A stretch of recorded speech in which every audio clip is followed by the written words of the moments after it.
सैयदना उमर फारूक आजम रज़ी अल्लाह ताला अन्हु की बारगाह में एक शख्स आया अपने बेटे को लेकर, हुजूर ये मेरा बेटा मुझे गाली देता है, शिकायत करने के लिए, हुजूर ये मेरा बेटा मुझे गाली देता है। आपने इरशाद फरमाया कैसा मुसलमान कैसा इंसान है अपने बाप को गाली देता है, बाप को सबको शिदम करता है। जिस बाप ने न दिन देखा न रात देखी, 24-24 घंटा फैक्ट्री में काम किया, मेहनत और मजदूरी की मशक्कत उठाई, उसके बाद में बाप बच्चों का पेट पालता है। आज अगर ये बड़ा हो गया थोड़ा बहुत कमाने लगा, बाप कभी हिसाब लेने लगे या बाप कुछ कहे तो डायरेक्टली ये जवाब देता है कि तुम नहीं समझोगे, ओल्ड सोच के हो, पुराने जमाने के हो, तुम क्या समझोगे। आज थोड़ा कुछ बन गया तो ये अपने बाप को समझाने की कोशिश कर रहा है। मगर ये नौजवान काश तूने सोच लिया होता जब तू छोटा था, तेरा कोई पुरसाने हाल नहीं था, तेरे रोने से तेरे माँ बाप ने समझा था, आज तू उन्हें नहीं समझ पा रहा है। बेशक आज तू उन्हें नहीं समझ पा रहा है, फरामोश कर। सैयदना उमर फारूक आजम रज़ी अल्लाह ताला अन्हु ने उसको कुरान की आयत सुनाई, हदीस मुस्तफा करीम सल्लल्लाहु अलैहि वसल्लम को सुनाया कि माँ बाप का गुस्ताख कितना बड़ा मुजरिम है। साहब उसने सुन ली। एक बात बताऊं मैं आपको, दुनिया में माँ बाप से बड़ी नेमत कोई नहीं। बेशक हर चीज का बदल है मगर माँ बाप का बदल नहीं है, इनका कोई बदल नहीं। जब तक ये घर में है रौनक और बहार है, ये चले जाते हैं घर उजड़ जाता है। दुनिया के किसी भी खित्ते में चले जाओ, कश्मीर चले जाओ, नैनीताल की वादियों में चले जाओ, चाहे मॉरिशस के समुद्री इलाके में चले जाओ, जो सुकून आपको माँ के आंचल में मिलेगा दुनिया के किसी खित्ते में नहीं मिलेगा। जो सुकून बाप के कलेजे से लग के मिलता है दुनिया के किसी खित्ते में नहीं मिलेगा। तो नौजवानों, अगर अल्लाह ने माँ बाप का साया सलामत रखा है तो इनकी कदर करो।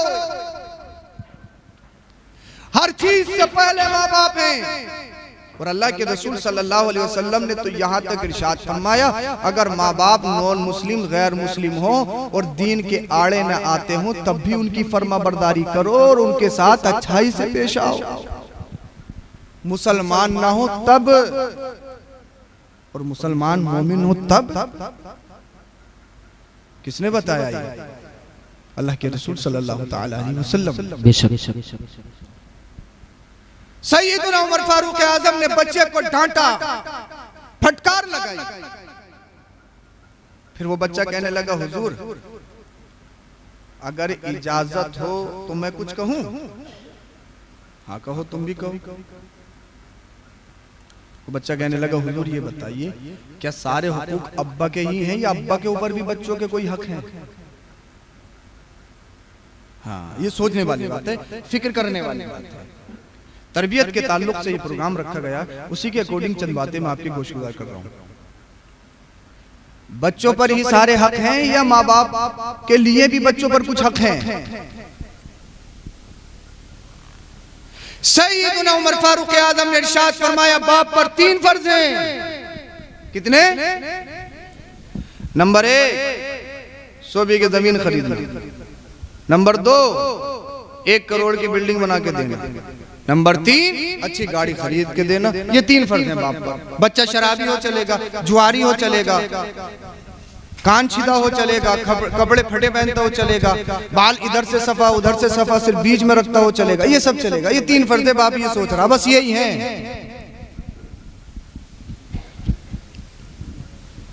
सिर्फ यही है। अल्लाह अकबर। तकरीबन आपके शायर अहले सुन्नत क़िबला अजीज़म अकीलुर रहमान साहब महमूदपुरी भी तशरीफ ला चुके हैं। हाँ, इंशाल्लाह मेरे बाद उन्हीं की शेरो शायरी आप सुनेंगे इंशाल्लाह। बच्चे की 20,000 रुपए की सैलरी है, किसी महीना बाप के हाथ में 30,000 रुपए दिए, बाप बड़ा खुश, बेटा मजा आ गया, अगले महीने आओ तो 40 लेके आना। अब चाहे दलाली मारी हो ये नहीं पूछेगा, 10% का चल रहा है नहीं पूछे। मतलब क्या है, 30 लेके आए थे 40 लेके आना, चाहे कुछ भी करना पड़े लेके आओ। देखो पड़ोस में देखो कितना कमा रहा है, तू निकम्मा है, तेरी कमाई नहीं हो रही। जी हक बात है हजरत। अरे समझ में तो आ रही है आपको, आ रही है ना? तो बोलो जरा सुभान अल्लाह। सुभान अल्लाह। यही मैं आपको बताना चाह रहा हूं, अल्लाह करे मेरी बात किसी के दिल में घर कर जाए। सैयदना उमर फारूक आज़म अमीरुल मोमिनीन ने इरशाद फरमाया, बाप पर 3 फर्ज। नंबर 1, सुनिए, नंबर 1, जब बच्चा घर में आए तो उसका इस्लामिक नाम रखना बेशक फर्ज है बाप पर। फिल्में देखकर नहीं, सीरियल देखकर नहीं। अब तो हो ये रहा है, साहब सीरियल से कुछ नाम सेलेक्ट किए, उसके बाद में मौलाना साहब के पास भेज दिए, बोले सैयद साहब बताना जरा ये ठीक रहेगा, ठीक रहेगा? तकरीबन फतावे रज़िया में आला हजरत ने इरशाद फरमाया, जिसके यहां पर बेटा है और उसने अपने बेटे का पैदाइशी नाम नामे नबी की निस्बत से मोहम्मद रखा। बोल दो जरा सुभान अल्लाह। मोहम्मद रखा। जब हश्र बर्पा होगा, मेरे रब की रहमत को जोश आएगा कि जिसने अपने बेटे का नाम दुनिया में मेरे नबी की मोहब्बत में नामे मोहब्बत रखा, अल्लाह पाक ने उसकी और उसके वालिदैन की मग़फ़िरत फरमा दी। सुभान अल्लाह, सुभान अल्लाह। बेशक अपने बच्चे का नाम मोहम्मद रखो, दुनिया में भी आपको बरकतें हासिल होंगी, बाद मरने के भी हासिल होंगी। सुभान अल्लाह। अब कहाँ, अब तो नया हो, कैसे ही हो नया हो। बोले हजरत मोहम्मद अहमद तो बहुत पुराना हो गया, नया बताओ कोई। तो छोटा बड़ा रखने लगो, ये नहीं है। शायद हमारे जहन में किसी का नाम छोटा बड़ा छोटी बड़ी है, नया है, नया तो नया है भाई, कुछ भी हो सकता है? सही रहेगा नहीं? छोटा बड़ा छोटी बड़ी, हाँ, अल्लाह अकबर। नया नया नया जिद्दत इंसान पसंद करता है, तो अपने बच्चों के नाम इस्लामिक रखना ये जरूरी है। और हुजूर मेरे अब्बा से पूछिए उन्होंने मेरा नाम क्या रखा है, तो अरबी में एक नाम वो मेरे जहन में नहीं आ रहा है, मेरे जहन में इस वक्त नहीं आ रहा है, अल्लाह करे आ जाए, मगर उसका माना बता सकता हूं मैं, मफहूम मेरे जहन में है अभी भी। तो हुजूर मेरा जो नाम रखा ये रखा, और उस जो नाम रखा था अरबी में अपने बच्चे का, उसका मान आता था छछूंदर। बाप ने नाम रखा, उसका माना छछूंदर। बोले हुजूर मेरा नाम ये रखा। अमीरुल मोमिनीन उमर फारूक आजम ने घूर के देखा, सबसे पहले अमानत में खयानत की। ये बच्चे पर, बाप के लिए, बाप पर बच्चे के लिए फर्ज था अपने बच्चे का इस्लामिक नाम रखना। तूने नाम कैसा रखा है? दूसरा फर्ज अमीरुल मोमिनीन ने इरशाद फरमाया, दूसरा फर्ज ये है अपने बच्चे को दीन सिखाना। जी हक बात है। दीन सिखाना ये फर्ज है। इंजीनियर बनाने से पहले, डॉक्टर बनाने से पहले, तबीब बनाने से पहले, हर डिग्री दिलाने से पहले क्या फर्ज है? दीन सिखाना। मैं ये नहीं कह रहा इंजीनियर मत बनाओ, ये नहीं कह रहा डॉक्टर मत बनाओ, ये नहीं कह रहा प्रोफेसर मत बनाओ, इंग्लिश मैन मत बनाओ। बनाओ बनाओ बनाओ बनाओ, डेफिनेटली बनाओ। वक्त की जरूरत है, समाज की जरूरत है, बनाओ बनाओ बनाओ। मगर फर्ज क्या है? दीन सिखा, दीन सिखाना। और दीन कितना सिखाते हैं? एक इमाम साहब पूरा गांव 7 से 8 का मदरसा मस्जिद में जाना है, 100+ बच्चे हैं, 1 घंटे में सबका सुनना है और वापस आना है। इसलिए हमारा बच्चा स्कूल जाता है, कॉलेज जाता है, इंग्लिश मीडियम जाता है, CBSE बोर्ड में पढ़ता है, हमारा बच्चा मेरिटन में पढ़ता है, हमारा बच्चा फुला में पढ़ता है, फुला में पढ़ता है, फुला में पढ़ता है। 5000 फीस है, 7000 फीस है, हमारा बच्चा तो 10,000 फीस देता है। हम तो इतने अच्छे हाई क्लास वाले कॉलेज और स्कूल में पढ़ाते हैं। अगर इमाम साहब थोड़ी सी देर कर दें तो बाप एकदम सर पे हाजिर हो जाता है, हजरत आपको मालूम नहीं है मेरा बच्चा कौन से स्कूल में जाता है, इंग्लिश मीडियम में पढ़ता, आपको मालूम नहीं, अगर एक दिन की छुट्टी हो गई तो इसका होमवर्क पीछे हो जाएगा, ये पीछे हो जाएगा। क्या जवाब दूंगा मैं, पेरेंट्स को जवाब देना पड़ता है। आपने अपने बच्चे को भेजा क्यों नहीं? अल्लाह अकबर कबीरा। अब साहब इमाम साहब क्या करें का हुजूर ले जाइए, आप तो मस्जिद के मुतवल्ली साहब हैं, सदर साहब हैं, आप तो प्रधान जी, आप तो चेयरमैन साहब हैं, आप तो फुला साहब हैं, फुला साहब हैं, हम आपसे क्या कह सकते हैं? हुजूर आपकी चल रही, आप जैसा करो वैसे कर लो, आप ले जाइए, आपको कौन रोकने वाला है? 1 घंटा 100 बच्चा पिलस है, एक इमाम है, मुझे बताइए 1 घंटे में इमाम क्या पढ़ाएगा, क्या सिखाएगा? सिखा सकता है 3000, 4000, 5000, 10,000 महानफीस स्कूल कॉलेज में देते हो, अल्लाह अल्लाह, वो सब्जेक्ट 5 घंटे कंटिन्यू बच्चे को पढ़ाते हो और उसके बाद में ट्यूशन भी पढ़ाते हो। ट्यूशन पढ़ाते हो नहीं पढ़ाते हो? ट्यूशन भी पढ़ाते हो, यानी जो सब्जेक्ट आपने बच्चे को स्कूल में पढ़ा है वही सब्जेक्ट की ट्यूशन क्यों? फिर स्कूल में क्लास में पढ़ने का क्या मतलब है? ट्यूशन पढ़ रहा है तो इसका मतलब ये कि क्लास में इसने पढ़ा नहीं, और जब क्लास में पढ़ा है समझा है तो ये टीचर की जिम्मेदारी है, तो फिर इसे अलग से ट्यूशन पढ़ने की जरूरत पेश क्यों आई? 1 साल बाद इमाम साहब मिले, हजरत अभी तक हमारा बच्चा नूरानी कायदे से नहीं निकला है, अभी तक मदनी कायदा में। मैंने कहा जा जा खैर कर, अभी तक नूरानी कायदे से नहीं निकला है, वरना तेरी हालत ये है ये अली बेते से भी नहीं निकले। अगर 1 घंटे में 100 बच्चों की शक्लें इमाम साहब देख लें तो यही काफी। अल्लाह अल्लाह। मगर अमीरुल मोमिनीन उमर फारूक आजम ने इरशाद फरमाया, बाप पर फर्ज है अपने बच्चे को इल्म दीन सिखाना, इंग्लिश, हिंदी, संस्कृत, बायोलॉजी, अल्लाह फिजिक्स, जो भी पढ़ाना चाहो पढ़ाओ पढ़ाओ पढ़ाओ, बस जरूरत है। चाहे अलीगढ़ भेजो, चाहे दुनिया की किसी भी यूनिवर्सिटी में भेजो, जर्मन में भेजो, जापान में भेजो, इंग्लैंड में भेजो, ऑस्ट्रेलिया भेजो, अमेरिका भेजो, दुनिया के किसी भी खित्ते में भेजो, जरूरत है पढ़ाओ पढ़ाओ पढ़ाओ, जरूरत है जरूरत है जरूरत है। मगर सबसे पहले अहम जरूरी ये है अपने बच्चे को कुछ भी बना ले, मगर सबसे पहले इंजीनियर बनाने से पहले, डॉक्टर बनाने से पहले, वकील बनाने से पहले, प्रोफेसर बनाने से पहले अपने बच्चे को सही सच्चा मुसलमान जरूर बना दे, उसका अकीदा सही जरूर कर दे।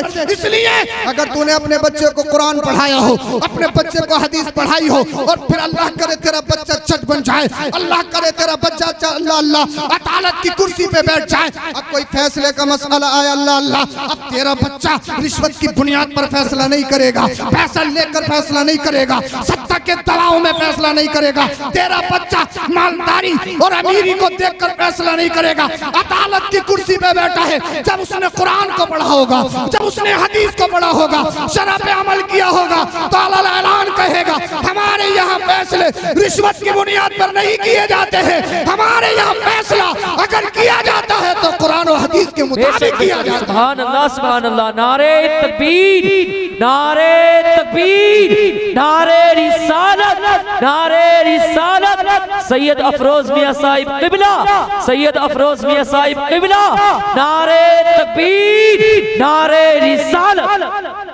ये बाप पर जरूरी है, बाप पर फर्ज है बच्चे को इल्म दीन सिखाना। हाँ, अगर बच्चा गलत वे में जाता है तो बाप से सवाल होगा, बाप से पूछा जाएगा। बच्चे को सही रास्ते पर डालना ये बाप की अवलीन जिम्मेदारी है। बेशक हक बात, ये हमने करना होगा, हमने समझना होगा, और सबसे पहले अपने बच्चों को सच्चा पक्का आशिक रसूल बना दीजिए। बेशक सुभान। आशिक रसूल अगर तुम्हारे बच्चे हो गए फिर इंशाअल्लाह खुद बखुद जमाने में इनकलाब आ जाएगा। अपने बच्चों की घुट्टियों में इश्क रसूल का जाम पिला दीजिए। हमारे पास आमाल ऐसे नहीं है कि हम जन्नत में जाएं, सिर्फ एक ही सिफत हमारे अंदर है, सिर्फ वो इश्क रसूल हमें जन्नत में ले जा सकता है, बाकी इसके अलावा हमारे पास कुछ नहीं है। तो बताऊं कैसा इश्क रसूल? अगर इजाजत हो तो बात खत्म करो। बताऊं कैसा इश्क रसूल? अल्लाह के रसूल सल्लल्लाहु अलैहि वसल्लम के दौर में एक शख्स ने नबूवत का दावा किया, इसका नाम मुसैलमा कज़्ज़ाब। बोला मैं भी नबी हूं, आपके और हमारे नबी आखिरी नबी हैं, वो खातिमुल अंबिया हैं, उनके बाद कोई नबी आ नहीं सकता। ला नबी या बादी, मुस्तफा ने इरशाद फरमाया मेरे बाद कोई नबी नहीं, कोई नबी नहीं आएगा। जो नबूवत का दावा करेगा झूठा होगा, कोई नबी नहीं, मुस्तफा आखिरी नबी जी। हक मत, मोहर लग चुकी है, अब नबूवत और रिसालत किसे नहीं दी जाएगी। अब अगर इस दुनिया में सिक्का चलेगा तो वो मोहम्मदी सिक्का चलेगा। बेशक सुभान अल्लाह अल्लाह अल्लाह। तो मुसैलमा कज़्ज़ाब ने एक खत लिखा मुआहदे के तौर पर, कंप्रोमाइज लेटर। अल्लाह के रसूल की बारगाह में आया, जब उसको पढ़ा गया तो दो चीजें लिखी थी, आप और हम लड़े नहीं, आपस में कुछ बंटवारा कर लें। साहब झगड़ा चल रहा है, पंचायती आते हैं, बोले आधी तुम्हारी आधी हमारी, झगड़ा खत्म। अब चाहे किसी की थी सारी पंचायती ऐसी पंचायत करते हैं साहब कि आधा आधा कर दिया, काम खत्म। तो भाई जिसकी जानी थी उसकी तो चली गई, आपने कौन से तीर मार लिए? ये कोई फैसला थोड़ी हुआ। पंचायत करना, फैसला करना, ये बहुत बड़ा काम है। काजी इल्मे कज़ा अलग से पढ़ाया जाता है, मगर हमारे दरमियान तो वही सबसे बड़ा पंचायती जो सबसे ज्यादा गाली दे ले, जिसकी जबान ज्यादा चलती है, बोले ये पंचायत बहुत अच्छी करती है, इनके सामने कोई नहीं बोलता, सब बोलने नहीं देते किसी को, इनकी जबान बहुत तेज चलती है और इल्म से बिल्कुल कोरे। साहब इनसे बड़ा पंचायती कोई नहीं है। और इमाम साहब, आलिम साहब, मुफ्ती साहब, उनका क्या काम है साहब? उनका तो कोई काम ही नहीं है इस चीज में, क्योंकि एक का मरवाना है, दूसरे को दिलवाना है। मगर साहब अगर आपने एक जर्रा भी किसी का मरवाया है, बरोज़ हश्र सवाल जी जाएगा आपसे। कंप्रोमाइज लेटर आया मुसलमा कज़्ज़ाब की तरफ से, अल्लाह के रसूल ने पढ़ा ऐसा करो, उसने लिखा था खत में, जब तक आप जिंदा हैं इस दुनिया में, ज़ाहिरी हयात में आप नबी, आप इस दुनिया से विसाल कर जाएंगे, आपके बाद मैं नबी हूंगा, इस पे तस्लीम कर लो और सिग्नेचर कर दो साहब, जब तक मैं कुछ नहीं कहूंगा, मगर आपके बाद मैं नबी हूंगा। दूसरी शर्त ये थी साहब, अगर ये नहीं मानो तो ऐसा कर लो, आधे अरब के आप नबी, आधे अरब का मैं नबी, आधा आधा कर लो। अल्लाह के रसूल ने इरशाद फरमाया, सुन, उसके खत में लिखा, अल्लाह का नबी तो मैं ही हूँ, बेशक सुभान अल्लाह, मेरे बाद कोई नबी नहीं, और तू नबी होने की बात करता है, तू तो कज़्ज़ाब है, कज़्ज़ाब। और कज़्ज़ाब कहते हैं बहुत बड़े झूठे को। मुसैलमा कज़्ज़ाब साहब ये बड़ा ताकतवर आदमी, अल्लाह के रसूल ने खत लिख दिया कि तू कज़्ज़ाब है, कज़्ज़ाब। सहाबा आए, तवज्जो चाहूंगा आपकी, सहाबा इकट्ठे हुए, मुस्तफा ने मुसैलमा का खत दिखाया और उसपे मुस्तफा ने जो जवाब लिखा था वो दिखाया कि तू तो कज़्ज़ाब है, कज़्ज़ाब। फिर आका ने इरशाद फरमाया, इस खत को लेकर कोई मेरा दीवाना है जो उसके पास पहुंचा है। एक गरीब से नातवा खजूर बेचने का काम करते थे सिहाबी खड़े हुए, या रसूल अल्लाह सल्लल्लाहु अलैहि वसल्लम मैं लेके जाऊंगा। बोल दो जरा सुभान अल्लाह, सुभान अल्लाह। क्या कहा? मैं लेकर जाऊंगा। खजूर बेचने का काम, कई बच्चे, छोटे छोटे बच्चे खजूर खा रहे थे साहब, ये जल्दी से बोले तो खजूर के दाने इनके मुंह से कुछ निकले और दूसरे सिहाबियों के सरों पे जाके पड़े। तो सिहाबी देखने लगे, अरे भाई इतनी जल्दी भी क्या थी, पहले खजूर ही खा लेते।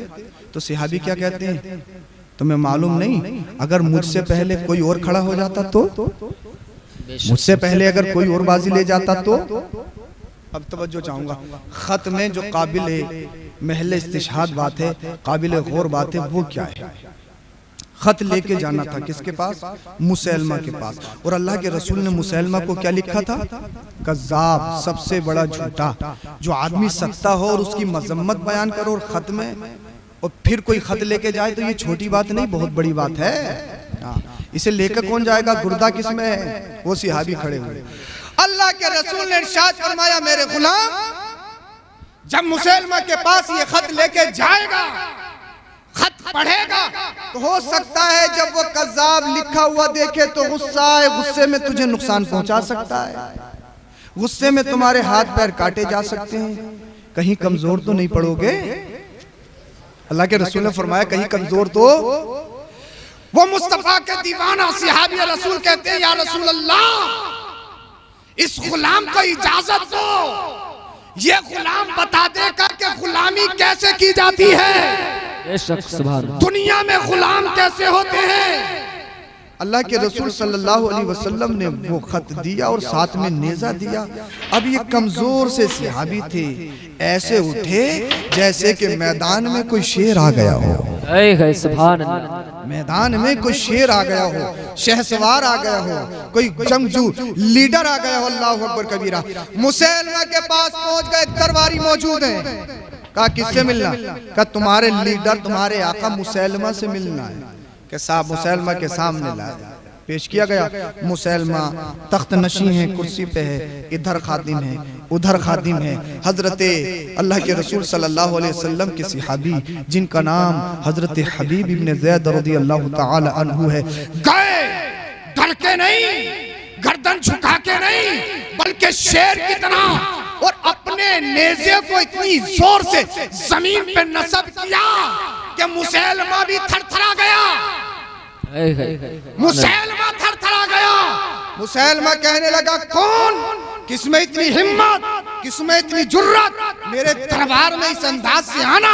मेरे दरबार में जब लोग आते हैं ना तो गर्दन और सर उठा के नहीं, गर्दन झुका के आते हैं। अल्लाह अल्लाह मुस्तफा के दीवाने ने कहा, सुन, अब भी समझ नहीं आ रहा है, इतनी दुलेरी के साथ, इतनी शुजात के साथ तेरे पास कोई आ रहा है, अगर ये किसी में गुर्दा है तो सिर्फ मोहम्मद अरबी के दीवाने में हो सकता है। सुभान अल्लाह, सुभान अल्लाह। मोहम्मद के गुलाम के अलावा ये जुर्रत कौन कर सकता है? अच्छा, इतनी जुर्रत? हाँ, कैसे आना हुआ? क्या तुमने खत भेजा था मुस्तफा की बारगाह में, कंप्रोमाइज लेटर? हाँ भेजा था, उसका जवाब लेकर आया हूँ। साहब खत पेश किया गया, तवज्जो चाहूंगा आपकी, खत पेश किया गया। उस दौर में क्या होता था, खत पढ़ने के लिए कुछ लोग मुतय्यन होते थे।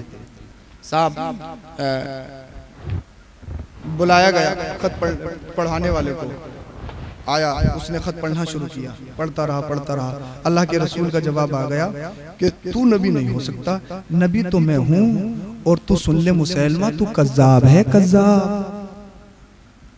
मुसैलमा ने जब इतनी बात सुनी कान खड़े हुए, कहा दोबारा पढ़ना। कहा मोहम्मद बिन अब्दुल्ला ने ये लिखा है, आखिरी नबी तो मैं हूँ, तू तो निरा झूठा है, कज़्ज़ाब है, तू नबी कैसे हो सकता है? अब भाई अगर कोई मजम्मत बुराई बयान अगर तन्हाई में करे तो चलो इंसान बर्दाश्त कर ले, साहब पूरी कौम सामने बैठी और फिर कोई बुराई करे तो ये साहब बड़ी इंसल्ट की बात है, ये तो साहब बड़ी तौहीन की बात है, क्योंकि अना और तकब्बुर पे हमला हो गया। मुसैलमा ने कहा, इतनी हिम्मत कि मुझे कज़्ज़ाब लिखा। अब ये सहाबी रसूल हजरत हबीब इब्न ज़ैद से कहा, तुम्हारी क्या राय है, तुम बताओ, जो तुम्हारे नबी ने लिखा सही लिखा है या गलत लिखा है, तुम बताओ, तुम्हारा क्या कॉन्सेप्ट है? अब सहाबी रसूल का जज्बा देखिए, सहाबी रसूल ने क्या कहा था। कहा मुसैलमा सुन ले, मेरी राय क्या पूछता है, जो मोहम्मद अरबी ने लिख दिया वो सच है, वो सच है, तू कज़्ज़ाब है, कज़्ज़ाब है, कज़्ज़ाब है। और इतना सच है, इतना सच है, इतना सच है, जिस चीज को मोहम्मद मुस्तफा लिख दे, अगर तू 7 समुद्र का पानी अपने ऊपर डाल ले, नहा ले, तब भी तू पाक नहीं हो सकता। इसलिए तुझे झूठा कहने वाला कोई दुनियादार नहीं है, मदीने का ताजदार है। सुभान अल्लाह, सुभान अल्लाह। आमिना का लाल है। कहा मुसैलमा कज़्ज़ाब ने, पीछे को तो देखो, पीछे देखो, मेरी रियाया खड़ी है, मेरे खुद्दाम खड़े हैं, मेरे जंगजू खड़े हैं, सबके सामने, सबके हाथों में हथियार हैं, हथियार, तुम्हें मार दिया जाएगा। अल्लाह अल्लाह। वो सहाबी रसूल कहते हैं, कान खोल के सुन ले मुसैलमा, जब मदीने से चला था ना, मेरे बच्चे छोटे छोटे हैं, एक मेरा बच्चा ऐसा भी है जो दूध पीता है। जब मैं मदीना से चला था ना मुस्तफा का खत लेकर, मैंने मुड़ के अपने बच्चों को भी नहीं देखा था, तो तेरे खादिमों को क्या देखूंगा, तेरी रियाया को क्या देखूंगा। अल्लाह अल्लाह। इसको चला लाया मुसैलमा कज़्ज़ाब को। मुसैलमा ने अल्लाहु अकबर कबीरा तलवार उठाई, और तलवार उठाने के बाद में हजरत हबीब इब्न ज़ैद रज़ियल्लाहु ताला अन्हु के अल्लाहु अकबर कबीरा आपके हाथ पर मारी, और आपके हाथ को तन से जुदा कर दिया, हाथ तो गिरा दिया। बोले कहो अब क्या कहना है? मैं आखिरी बात बता रहा हूँ, समझ में तो आ रही है? कहो क्या कहना है, कहो क्या कहना है।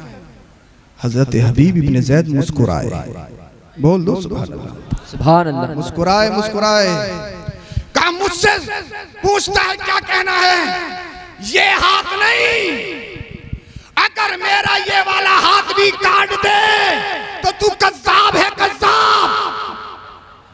इतना कहा था, मुसैलमा के ईवाने बातिल में जलजला पैदा हो गया, और मुसैलमा कहने पे मजबूर हो गया, जब गरीब से मुसलमान की अपने नबी से अकीदत का आलम ये है, तो फिर जो और अव्वलीन मुसलमान हैं उनके ईमान का हाल क्या होगा। सुभान अल्लाह, सुभान अल्लाह। इस जालिम ने तलवार नेजा उठाया, दूसरे हाथ को भी जुदा कर दिया, कब छोड़ दिया जाएगा। तुझे बचा दिया जाएगा। काम सिर्फ एक करना है। क्या करना है? अगर अपनी जान की बख्शिश चाहता है तो सिर्फ ये कह दे कि तेरे नबी ने गलत लिखा है, मैं कज़्ज़ाब नहीं हूँ, मैं झूठा नहीं हूँ। हजरत हबीब इब्न ज़ैद मुस्कुराए, मुस्कुराए। दोनों हाथ कटे पड़े हैं। आज अगर थोड़ा सा दर्द हो जाए, अल्लाह अल्लाह, इंसान चीखता है, रोता है। अगर मसलियत की जंजीरें पैरों में पड़ जाएं, अगर मफाद की पट्टी आंखों पे बन जाए, अल्लाह अल्लाह, वो अपना ईमान नहीं देखता, अपना अकीदा नहीं देखता, वो तड़पता है, तड़पता है, तड़पता है। और बहुत सारे लोग हथियारों के डर से, अल्लाह अल्लाह, अपनी जान जाने के डर से, अपना माल जाने के डर से इस्लाम में खयानत करते हैं, अपने ईमान और अकीदे का सौदा कर लेते हैं। मगर याद रखो, जब अल्लाह और उसके रसूल के नाम पर कोई जान देता है तो दर्द ऐसा बढ़ता है। शायर ने कहा है, अल्लाह अल्लाह, ये इश्क तेरे सदके जलने में छुटे सस्ते। ये वो आग लगाई है जो आग बुझा देगी।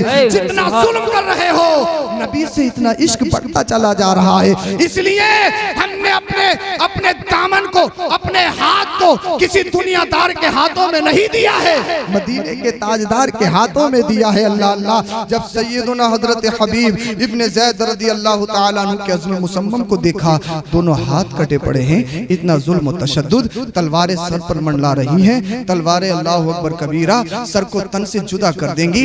एक गरीब से मुसलमान को टारगेट किया जा रहा है। अपने आप में बहुत बड़ा लीडर मुसैलमा कज़्ज़ाब अल्लाह अल्लाह टारगेट कर रहा है, दबाव बना रहा है। छोड़ नबी का कलमा, छोड़ मुस्तफ़ा का कलमा, छोड़ अपने नबी का दामन। अल्लाह अल्लाह, अगर तूने नबी का कलमा नहीं छोड़ा, अगर तूने अपने नबी की तकज़ीब नहीं की तो सुन ले, समझ ले, अल्लाह अल्लाह, तेरी गर्दन को तन से जुदा कर दिया जाएगा, तुझे कत्ल कर दिया जाएगा, तुझे शहीद कर दिया जाएगा। सहाबी रसूल ने मुस्कुरा कर कहा, एक जान नहीं, अल्लाह हजार जाने दे, नामे नबी पे सब कुर्बान करता चला जाऊंगा। अरे उस जान का फायदा किया जो नामे नबी के काम ना आ सके, उस जिंदगी का फायदा किया जो नामे नबी के काम ना आ सके। अल्लाह अल्लाह, मुसैलमा थरथरा गया, कहने पे मजबूर हो गया, यार ये मोहम्मद बिन अब्दुल्लाह कैसे हैं? इनके यहाँ जो कलमा पढ़ लेता है, इनके दामन में जो आ जाता है, अल्लाह अल्लाह, उसको मार दिया जाए, उसके बच्चों को छीन लिया जाए, उसके घर को छीन लिया जाए, उसके घर प्रॉपर्टी में आग लगा दी जाए। मगर एक गरीब से मुसलमान के ईमान का सौदा नहीं कर सकते, उसके अकीदे का सौदा नहीं कर सकते। इसको जलाल आया, इसने अपनी तलवार और नेज़े को उठाया। उठाने के बाद हजरत मुसैलमा, अल्लाह अल्लाह, मादल्लाह रब्बिल आलमीन, मुसैलमा कज़्ज़ाब ने हजरत हबीब इब्न ज़ैद रज़ी अल्लाह तआला अन्हु की गर्दन पे रखा। वो गर्दन पे करीब लाने के बाद में फिर टारगेट किया गया। अगर अपनी जान चाहता है, अपनी जिंदगी चाहता है तो तेरे सामने एक ही रास्ता है। वो रास्ता ये है कि अपने नबी का इनकार कर दे, वो रास्ता ये है कि अपने नबी की तकज़ीब कर दे। अल्लाह अल्लाह, मुझे कह दे कि तू कज़्ज़ाब नहीं है। अल्लाहु अकबर कबीरा। हजरत हबीब इब्न ज़ैद मुस्कुराने लगे, इरशाद फरमाया, मुसैलमा तू गलत समझ रहा है, मुसैलमा तू गलत समझ रहा है। मैं ही नहीं, अगर मेरे पूरे खानदान को भी नामे नबी पे जानी के अपनी जानों का नजराना पेश करना पड़े तो हम बखुशी पेश कर देंगे। इसलिए हमने अपना हाथ मदीने वाले मुस्तफा के हाथ में दिया है। किसी दुनियादार को हमने आइडियल नहीं बनाया है, मदीने के ताजदार को आइडियल बनाया है। अल्लाह अल्लाह, वो गुस्से में आ गया, जलाल में आ गया, उसने तलवार उठाई। तलवार उठाने के बाद हजरत हबीब इब्न ज़ैद की गर्दन से करीब किया, अपनी तलवार को चलाया, हजरत हबीब इब्न ज़ैद की गर्दन को तन से जुदा कर दिया।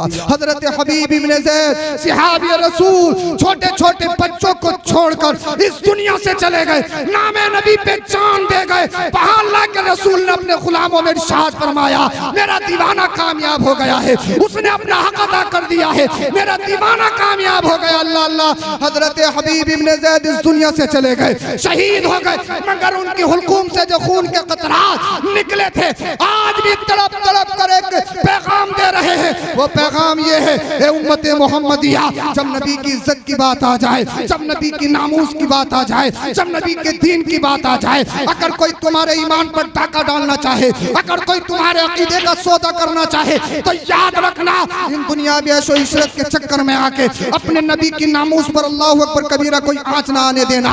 अपने ईमान का सौदा ना करना, अपने अकीदे का सौदा ना करना। जब नबी की मोहब्बत की बात आ जाए, अगर माल जाए तो माल दे देना, अगर कुर्सी की बारी आ जाए तो कुर्सी पे लात मार देना, अगर दौलत देनी पड़े तो दे देना, मालो ज़र देना पड़े तो दे देना, औलाद का नजराना देना पड़े तो औलाद का नजराना दे देना, अगर अपनी जान की बारी आ जाए तो अपनी जान भी दे देना, मगर मुस्तफा का दिया हुआ ईमान ना देना। और वही कहो जो बरेली का इमाम कहता है, या रसूल अल्लाह तुम्हें माना तुम्हें जाना, न रखा खैर से काम, लिल्लाहिल हम्द में दुनिया से मुसलमान। बेशक, सुभान अल्लाह, सुभान अल्लाह।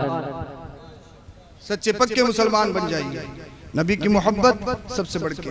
आपके बच्चे, उनका ईमान और अकीदा कब महफूज होगा? तभी महफूज होगा जब बच्चों को दीन सिखाओगे। तो दीन जरूरी है। अपने बच्चों को आशिक रसूल बना दीजिए। हाँ, किताबों में लिखा है कि माँ बाप नीचे हों, बच्चे ऊपर हों, तो ये बेअदबी है। बगैर इजाजत के माँ बाप पीछे चलते हों, बच्चे आगे चल रहे हों, तो ये बेअदबी है, ये बेअदबी है। अब तो साहब बहुत पढ़े लिखे हैं, पता ये लगा खुद कुर्सी पे बैठे, माँ बाप नीचे बैठे। बहुत पढ़े लिखे हैं साहब, वो सरहाने पे बैठे, माँ बाप पैंती पे बैठे, आगे चल रहे। ये बेअदबी है, गुस्ताखी है। कौन सिखाएगा? कौन बताएगा? नारे तकबीर, नारे तकबीर, नारे रिसालत, नारे रिसालत। शायर इस्लाम अकीलुर रहमान साहिब क़िबला, शायर इस्लाम अकीलुर रहमान साहिब क़िबला। नारे तकबीर, नारे रिसालत। सुभान अल्लाह। माशाअल्लाह अज़ीज़म हज़रत क़िबला सना खान मुस्तफ़ा मशहूर व मारूफ, जो मोहताज तारुफ नहीं, क़िबला अकीलुर रहमान साहब क़िबला महमूदपुरी तशरीफ ला चुके हैं। मेरे बाद फौरन इंशाअल्लाह इनसे कलाम सुनेंगे, वज तारी होगा इंशाअल्लाह। ये पढ़ते हैं तो झूम के पढ़ते हैं और दीवानों को झुमा भी देते हैं। और बहुत पुराने हैं, मगर जब से आए हैं मैदान में अभी तक हैं। अल्लाह करे तादम हयात ये नबी की नात गुनगुनाते रहे, आमीन आमीन। लोगों को महसूस करते रहे। अल्लाह पाक हर शर और हसद से महफूज रखे, आमीन आमीन या रब। तो मैं बता रहा था, माँ बाप से आगे चलना, माँ बाप को पायती पे बिठाना, माँ बाप को नीचे बिठाना, ये सब बेअदबी है। कौन सिखाएगा? तू तड़ाक बोलना तो ये बहुत बड़ा जुर्म है, ये भी बेअदबी है। ये आपको कौन बताएगा? कौन बताएगा? कौन बताएगा? ये मदरसे ही तो बताएंगे, और अगर मदरसे ही बंद हो गए तो फिर कौन बताएगा? ये जो तुम्हारे सरों पे टोपियां नजर आ रही है ना, ये मदरसों का सदका है। ये जो आप ये सजावट, ये दीन सीख रहे हो, सिखा रहे हो, ये किसी का सदका है तो मदरसों का सदका है। तो मदरसों को मजबूत कीजिए। तुम्हारे बच्चे मदरसे में, तुम्हारे बच्चे मस्जिदों में मुदर्रिसीन इमाम हजरात ये कुरान और हदीस पढ़ाएंगे, समझेंगे, समझाएंगे, तभी तो तुम समझोगे माँ बाप क्या होते हैं, बच्चे क्या होते हैं, छोटे क्या होते हैं, बड़े क्या होते हैं, गरीब क्या होते हैं, अमीर क्या होते हैं, पड़ोसी क्या होते हैं। इस्लाम ने, शरा ने हर हक को रखा है, हर हक को रखा है, और हम सबको पहचानने की जरूरत है। अल्लाह पाक हम सबको अमल की तौफीक बख्शे। कलमा शरीफ पढ़िए, ला इलाहा इल्लल्लाहु मुहम्मदुर रसूलुल्लाह, अस्तगफिरुल्लाहल अज़ीम व मा अलैना इल्ला अल बलाग। अस्सलामु अलैकुम व रहमतुल्लाह।